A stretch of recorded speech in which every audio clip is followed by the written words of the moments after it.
So you might be thinking, how do I start the LEGO Star Wars? So I've just jumped onto a random sandbox, and I believe, just judging from the first few kind of minutes of the gameplay of my other one, I thought I'd get the actual start of it down to a T. So what you want to be doing is basically just loading into the game as normal. As you can see, I'm just on my generic sandbox. There's nothing too crazy on this. I've not really loaded in prior to this, but I will kind of see how long it takes, and I'll show you. So it roughly took around about 2 minutes, and as you can see, we have got this in the sky. This, I believe, is the kind of start of LEGO Star Wars for you. So it is just an action that starts pretty much on its own.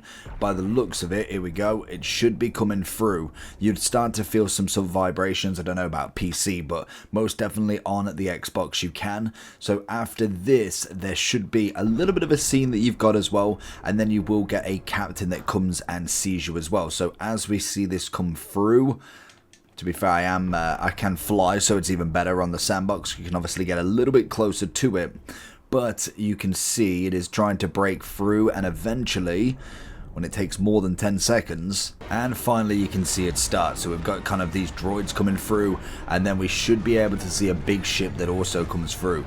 Oh god, they're a bit closer than I thought. So there we go. This is the start of the LEGO Star Wars. I don't know if I can actually even get up to it, but basically this kind of is the emulation. It just starts. Eventually that will be shut down, and you've basically got to go over to it. Wonder if we can kind of catch it. I don't think we can catch it in terms of how quick it's going, but the whole point is to obviously go to it. It should land relatively close to where you're at. Well, I say close, but at least within the distance that you can actually see it.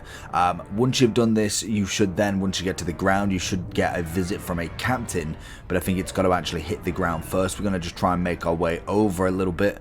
But as you see, it's stopped there. So if I'm going to start going on the ground now, we should then get a captain that comes past. She should just spawn in general, and that's kind of like the start, and it will basically give you the task if you're a rebel or not. I don't know if it'll work if I'm... Oh, there we go. There she is. So as you can see, we've got Captain Brava here, and she's basically just going to see, are you a friend or a foe? So obviously you can go through all of this. We can obviously continue, make sure, and then you go, roger that, Captain. And basically the whole point is to go forward. She gives you some micro binoculars as well, and then you've basically just got to make your way over to that broken ship, which, to be honest, is looking in the distance now. But that's how you start it.